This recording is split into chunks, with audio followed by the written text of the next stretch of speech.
안녕하세요. 이것은 지혜의 흐름입니다. 우리는 매일 여러분과 함께합니다. 인품이 좋지 않은 여성은 늘 세 마디의 말을 입에 달고 다니며 이런 사람과는 깊이 사귀지 않는 것이 좋습니다. 속담에 이르기를 말투를 보면 인격을 알 수 있고 말씨는 품격을 드러낸다고 합니다. 일상생활 속의 대화는 거울과 같아 한 사람의 인품과 자질을 비추며 마치 척도처럼 그 사람의 교양과 품격을 측정합니다. 어떤 여성은 외모가 뛰어나고 미소가 사랑스럽지만 막상 말을 하면 그 내면의 거친 모습이 드러나 사람들에게서 멀리하게 만듭니다. 반면 다른 여성들은 겉모습이 평범할지라도 그들의 말은 봄바람처럼 따뜻해서 사람들로 하여금 그들 마음의 지혜와 부유함을 느끼게 합니다. 옛말에 말은 마음의 소리요, 행동은 마음의 표상이다라고 하였습니다. 한 사람의 말은 그의 생각을 반영할 뿐만 아니라 그의 행동과 미래까지 암시합니다. 공자는 붉은 사람과 가까이 하면 붉게 되고 검은 사람과 가까이 하면 검게 된다라고 하며 선한 사람과 함께하면 마치 난초 속에 들어가는 것과 같아 그 향기를 오래 느낄 수 없을 정도로 진하게 배이게 된다고 하였습니다. 반대로 악한 사람과 함께하면 마치 썩은 생선 속에 들어가는 것과 같아 그 악취가 진하게 남게 됩니다. 이 말은 어떤 사람과 사귀느냐가 자신의 인격 형성에 얼마나 중요한 영향을 미치는지를 깊이 깨우쳐 줍니다. 그렇다면 어떤 말이 한 여성의 인품을 가장 잘 반영할 수 있을까요? 구체적으로 말하자면 인품이 나쁜 여성은 언제나 세 가지 말을 입에 달고 다니며 그런 사람과는 깊이 사귀지 않는 것이 좋습니다. 한 격언에서 조용히 앉아 스스로를 깊이 반성하고 쓸데없는 말로 남을 논하지 말라라고 하였습니다. 한 여성이 늘 자신을 성찰하는 마음을 품고 있다면 그야말로 지혜와 통찰력을 갖춘 사람의 표본입니다. 반대로 소문과 헛된 말에 자주 빠진다면 어리석고 천박해 보일 수밖에 없습니다. 이 복잡한 세상에서 많은 소문은 바람에 날리는 버드나무 솜털처럼 쉽게 흩어지곤 합니다. 이러한 소문들은 튼튼한 근거가 없거나 단순히 만들어졌거나 와전된 경우가 많아 해로울 뿐 아니라 사람들에게 상처를 주기도 합니다. 여성이 소중한 시간과 에너지를 이러한 무익한 것에 쏟아부으면 대화 속에는 증거 없는 소문과 무작위한 추측으로 가득 차게 됩니다. 이는 타인에 대한 기본적인 존중을 잃게 할 뿐만 아니라 자신의 인품에 흠집을 드러내는 것이며 이러한 행동은 인간관계 속의 어두운 그림을 덧칠해 사람들에게 가까이 다가가지 못하게 하고 깊이 사귀지 못하게 만듭니다.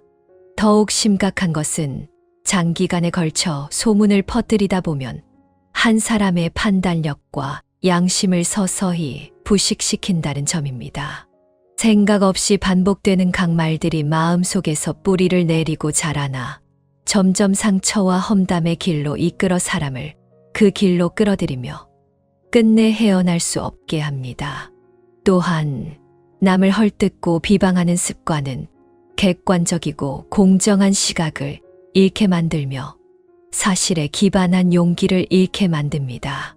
이런 행동 양식은 다른 이들로 하여금 불안과 두려움을 느끼게 하여 자신이 무분별하게 판단당하지 않을까 걱정하게 만들며 깊이 있는 교제를 피하게 만듭니다. 말은 개인의 이미지와 인격을 직접적으로 드러내는 것으로 그 중요성은 말할 필요도 없습니다. 이는 단순히 소통의 도구일 뿐만 아니라 한 사람의 수양과 지혜를 나타내는 것입니다. 자신의 말을 아끼지 않는 사람은 결국 사교, 무대에서 설 자리를 잃고 고립된 존재가 될 것입니다. 따라서 우리는 항상 스스로에게 경계하며 진심과 선해 그리고 책임감 있는 태도로 말을 해야 합니다. 그렇게 하면 말은 사람의 마음을 잇는 다리가 될 것이며 감정을 자르는 칼날이 되지 않을 것입니다. 이간질하는 나쁜 말들은 더욱 해롭습니다. 장자는 입술을 깨물고 혀를 굴리며 시비를 좋아하는 이가 있다라고 하였습니다. 어떤 여성은 언제 어디서나 남의 뛰어남과 행복을 견디지 못하며 이간질하는 말을 즐겨 주변을 불안하게 만듭니다. 이들의 세계에서 진실한 우정과 성실함은 사치품이 되어버렸고 대신 이중적인 사람의 교활함이 자리 잡았습니다. 앞에서는 웃는 얼굴로 맞이하면서 뒤에서는 교묘하게 공격하여 사람들로 하여금 자신을 방어하게 만들고 쉽게 예측하기 어려운 상황을 만듭니다. 저는 한 친구의 직장 내 경험담을 들은 적이 있습니다. 그 친구는 회사 내부의 팀장 선발 경쟁에서 한 동료가 자신의 업무 능력을 키우기보다 온갖 술수를 동원해 다른 동료를 깎아내리며 적대감을 부추기는 모습을 보았다고 합니다. 그 동료는 먼저 한 팀원에게 접근해 다른 동료에 대한 부정적인 이야기를 과장하며 공통의 적을 만들어내려는 가짜 상황을 조성했습니다. 그리고는 다시 돌아서서 다른 팀원에게 똑같은 방식으로 험담을 늘어놓고 마치 자신은 아무 관련 없는 것처럼 행동하였습니다. 결국 그는 두 동료가 그의 이간질로 인해 서로 다투는 모습을 여유롭게 바라보며 본인은 그 갈등의 틈바구니에서 이익을 챙겼습니다. 이런 여성들은 종종 사람들 앞에서는 친밀한 척하면서도 뒤에서는 주저하지 않고 온갖 허위 사실을 퍼뜨리곤 합니다.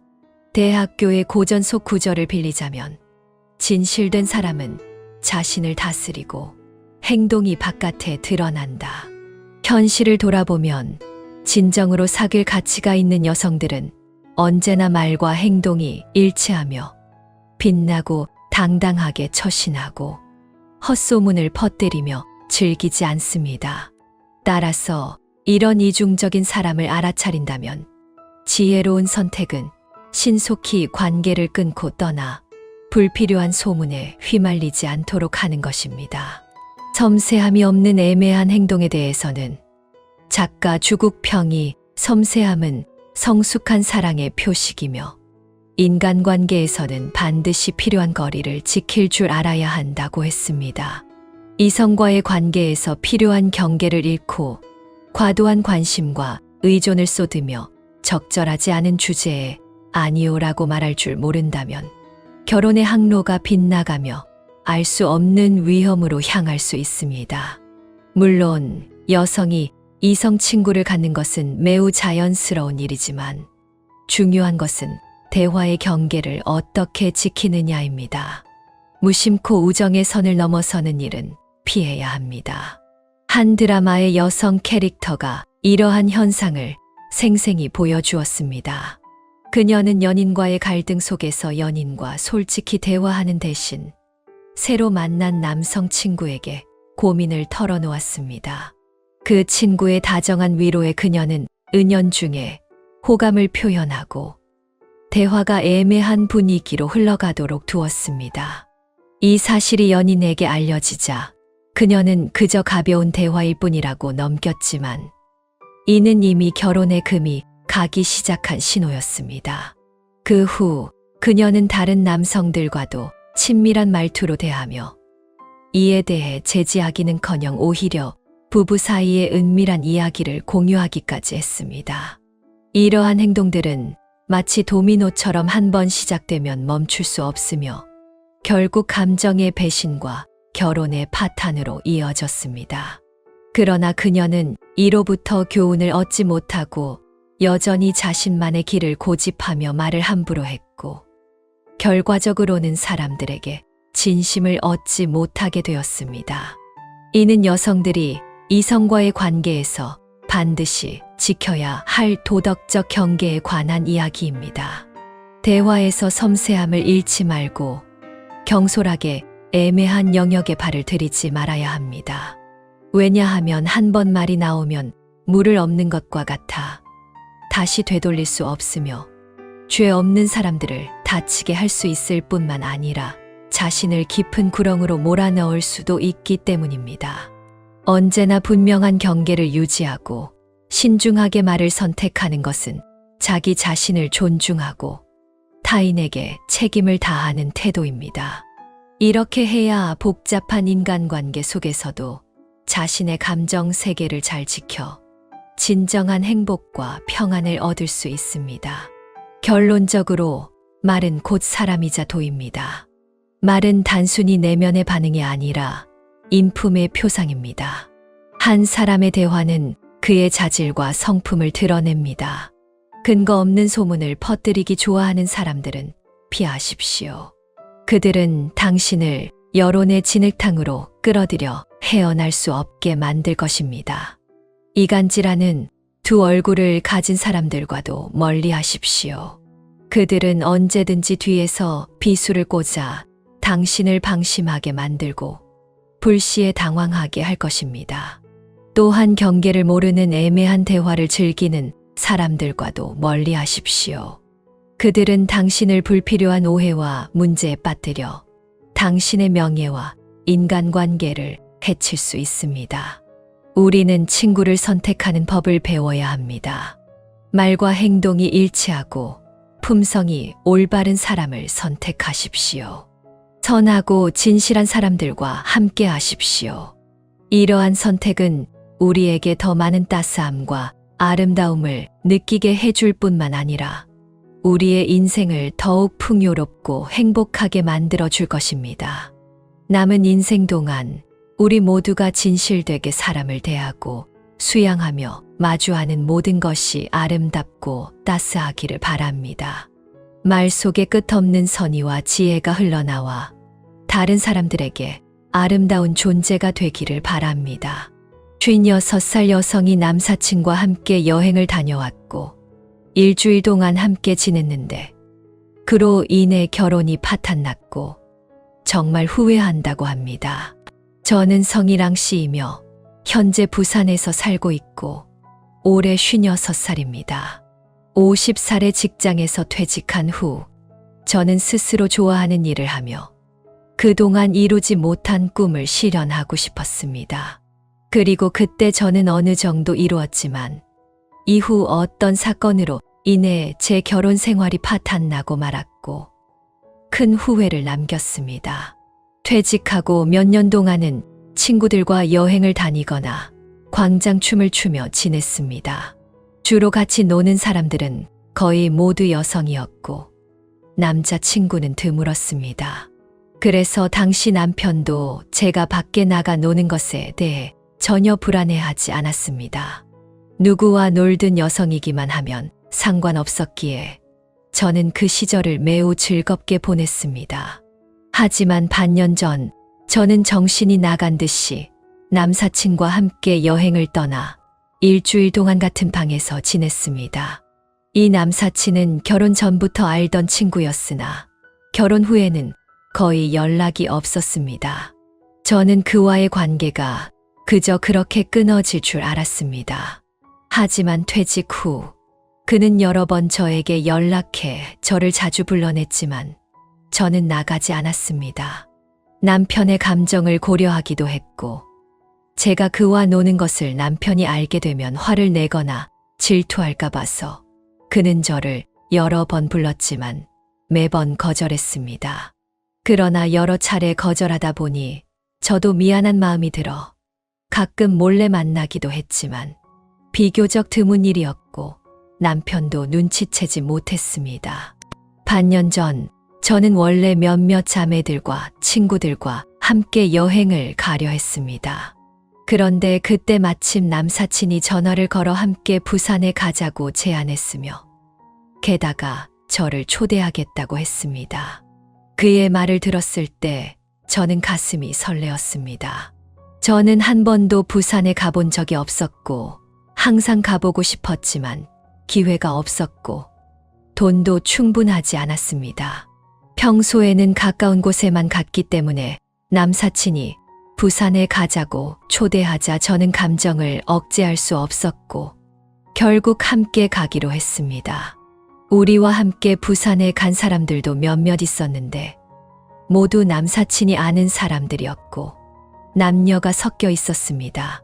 그래서 저는 별다른 의심 없이 그저 둘이서만 간 것이 아니어서 안심했습니다. 당시 남편에게도 친구들과 함께 여행 간다고만 이야기했을 뿐 함께 가는 사람이 남사친이라는 것은 말하지 않았습니다. 하지만 남편이 알게 되어도 이해할 거라 생각했습니다. 어차피 우리는 오랫동안 친하게 지냈을 뿐이고 그동안 아무 일도 없었으니 서로에게 감정이 생길 리 없었기 때문입니다. 도착했을 때는 마침 여행 시즌이라 호텔 대부분이 만실이었습니다. 한참을 찾아 헤맨 끝에 겨우 한 곳을 발견했지만 방이 3개밖에 남아있지 않았습니다. 우리 일행은 6명으로 여자 3, 남자 3이었기 때문에 조금씩 나누어 자면 충분히 머물 수 있었습니다. 하지만 저는 다른 2 여성과 같은 방을 쓰고 싶지 않았습니다. 그들을 잘 알지 못하고 오직 남사친만 아는 사람이었기 때문입니다. 그렇다고 따로 방을 구할 수도 없어 난감해하고 있을 때 남사친이 저와 함께 방을 쓰자고 제안했습니다. 그는 우리가 오래된 친구이니 함께 자는 것이 자연스러우며 오랜 우정 속에서 누가 오해할 일도 없을 거라고 했습니다. 그의 말을 듣고 나니 저도 일리가 있다고 생각하여 함께 방을 쓰기로 했습니다. 우리는 그렇게 일주일 동안 머물렀습니다. 하지만 그 일주일 동안 아무 일도 일어나지 않았고 모든 것이 깨끗했습니다. 남사친은 절대 손을 대지 않았고 그는 또한 가정이 있었기 때문에 그럴 일이 없다고 믿었습니다. 그의 몇몇 친구들은 우리가 특별한 사이라고 생각하며 자꾸 엮으려 했지만 우리는 그들의 말을 그저 농담으로 여겼을 뿐 진지하게 받아들이지 않았습니다. 일주일간의 여행을 마치고 집으로 돌아온 뒤에도 저는 전혀 죄책감을 느끼지 않았습니다. 남사친과 방을 같이 썼다고 해서 양심의 가책이 들지 않았습니다. 우리 사이에는 아무 일도 없었고 가정을 배신한 것도 아니었기 때문입니다. 그렇기에 내내 떳떳했습니다. 그러나 돌아온 지 이틀째 되는 날 남편이 남사친과의 여행 사실을 알게 되었습니다. 누가 이 사실을 전했는지는 모르겠지만 소문은 심하게 과장되어 있었습니다. 소문에는 남사친과 제가 외도를 했고 여행 동안 매우 친밀하게 지냈다는 얘기까지 퍼져 있었습니다. 남편이 저에게 그 말을 했을 때 저는 황당하기 그지없었습니다. 사실이 아닌 일로 이렇게 험담이 나돌다니 정말 억울했습니다. 남편의 오해를 풀기 위해 계속해서 해명했지만 해명할수록 상황은 더 악화되었습니다. 남편은 설명을 하면 할수록 의심이 간다고 느꼈고 저를 불신했습니다. 결국 저를 배신자로 여기며 심하게 꾸짖었고 모진 말들을 쏟아내며 저를 비난했습니다. 그 후에도 화가 풀리지 않은 남편은 이혼을 요구했습니다. 저는 남편이 너무 무리하게 행동한다고 느꼈습니다. 오랜 세월을 함께한 그가 저를 믿지 않는다는 사실이 정말 실망스러웠습니다. 저는 그에게 왜 저를 믿지 못하냐고 물었지만 남편은 이렇게 답했습니다. 내가 여자와 일주일을 같이 지냈다고 하면 당신은 아무 일도 없었을 거라 믿겠어? 저는 믿지 못하겠다고 답했습니다. 남자라면 원래 변덕스럽기 때문입니다. 이성과 함께 방을 쓰고 있으면서 어떻게 스스로를 억제할 수 있겠냐고 했습니다. 남편은 그래서 제가 남사친과 함께 있을 때도 똑같이 의심이 생긴다고 했습니다. 그래서 무슨 자격으로 나에게 믿어달라고 하는 거야? 이혼해. 더 이상 내 시간을 낭비하지 말자. 남편이 출발선부터 이혼을 고집했기에 저도 그의 결정을 존중할 수밖에 없었습니다. 그러나 이혼 후 저는 그를 원망했고 후회가 많았습니다. 오랜 세월 함께 살았던 남편이 나를 믿지 않았다는 점이 정말 화가 났습니다. 그리고 남사친과의 여행이 결혼을 파탄냈다는 사실이 후회스러웠습니다. 이런 일이 생길 줄 알았다면 애초에 남사친의 제안을 받아들이지 않았을 것입니다. 그러나 이런 오해를 받게 되다니 정말 마음이 아팠습니다. 정말 사람으로서 살아간다는 것은 참 어려운 일입니다. 시동생이 우리 집 학군에 있는 아파트에 거주하며 조카와 함께 공부했고, 그가 시험을 마친 후 집을 팔려고 했는데, 시어머니는 그 집이 시동생의 것이라고 주장했습니다. 어떤 이는 말하길 부모님이 아들의 집에 오랫동안 살다 보면 그 집이 자기 것이라 여기게 된다고 했습니다. 이런 시어른을 만나면 정말 답답한 노릇입니다. 밀어낼 수도 없고 고발할 수도 없으니 어찌해야 할까요? 제 이름은 수혜기이고 올해 56살입니다. 오랜 세월 퇴직 생활을 하며 매달 480만 원의 연금을 받고 있습니다. 외동딸은 타지에서 일하고 있으며 아직 결혼하지 않았습니다. 남편은 1년 후 퇴직을 앞두고 있어 우리는 그가 퇴직하면 딸이 일하는 곳으로 이주해 함께 노후를 보내려 하고 있습니다. 딸은 몇 년 동안 미래의 사위와 사귀고 있지만 아직 결혼 계획을 논의하지 않았습니다. 남편의 뜻은 올해 입시가 끝난 후 학군 내 아파트에서 시동생이 이사를 가면 그 집을 팔고 우리의 저축을 더해 딸이 있는 곳에 작은 아파트를 전액 현금으로 구매하는 것이었습니다.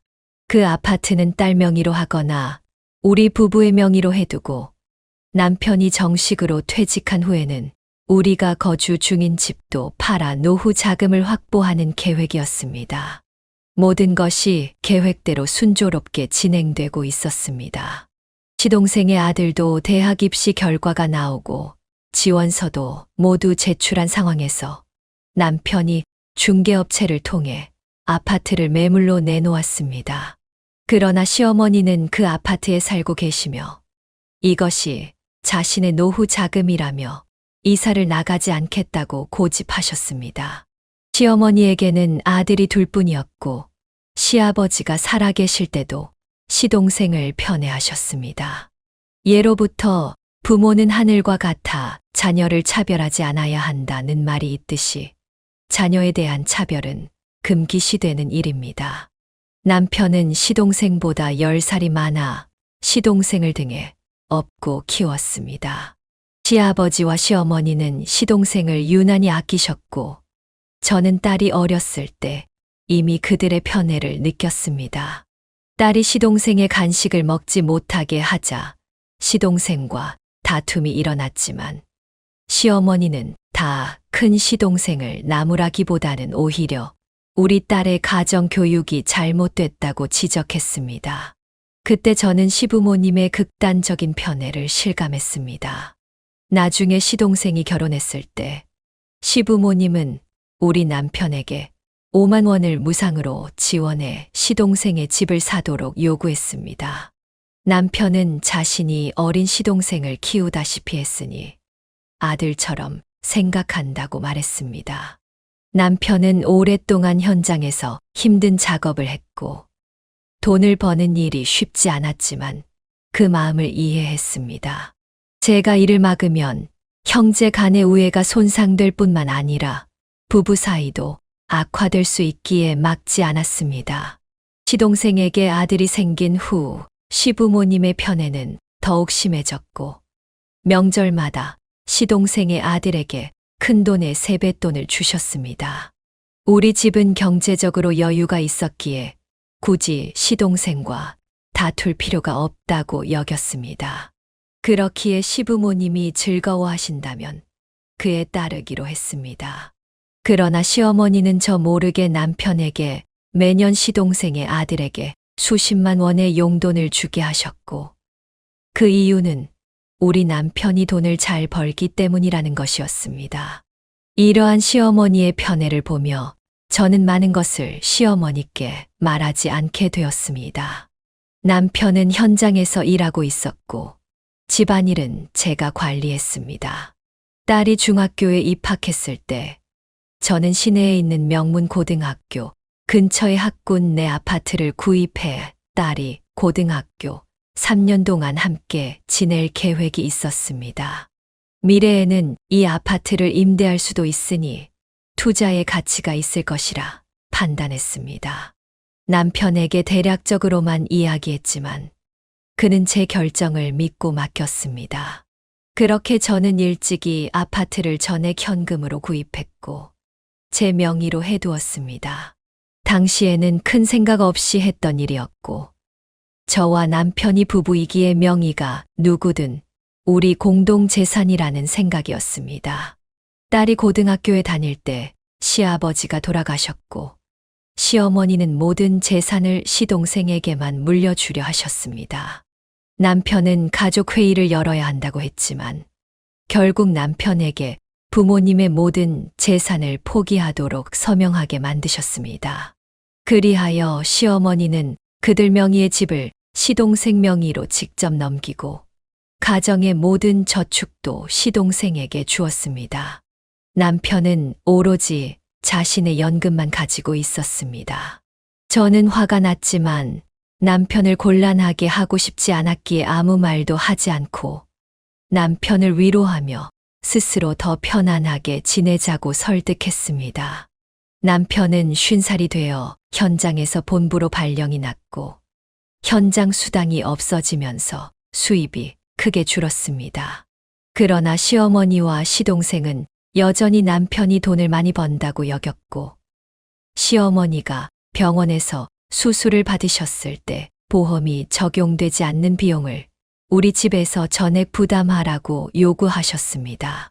그 이유는 우리 집은 딸만 있고 시집갈 비용을 저축할 필요가 없으며 남편은 맏아들로서 마치 아버지 역할을 해야 한다는 것이었습니다. 저희 부부의 직장이 좋고 수입이 높아 가족이 서로 도와야 한다는 논리였습니다. 시어머니는 항상 돌아가신 시아버지를 핑계 삼아 맏아들인 남편에게 모든 부담을 떠넘기셨습니다. 그 덕에 저는 오래된 이야기처럼 딸이 말한 우리는 바보 부잣집 아들이네. 멍청하게 돈만 많으니 당하는 거지라는 말에 익숙해졌습니다.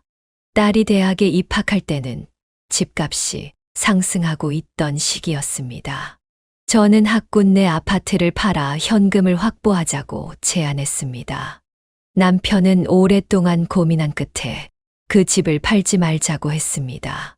그 이유는 장차 시동생의 아들이 필요할 수도 있기 때문이었고 시동생의 아들이 대학 입시를 마친 후에 집을 팔자고 했습니다. 저는 남편의 생각을 이해했습니다. 만약 제가 집을 팔겠다고 고집했다면 이는 시동생의 아들에게 좋은 학군 아파트를 제공하는 것을 거절하는 것처럼 보일 수 있었기 때문입니다.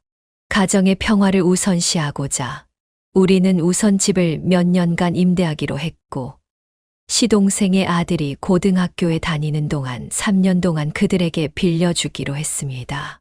그리하여 시동생 가족 3명이 그 집에서 살게 되었고 그들은 자신들의 집을 임대해 수익을 올리면서도 학군 아파트의 모든 비용을 부담하지 않았습니다.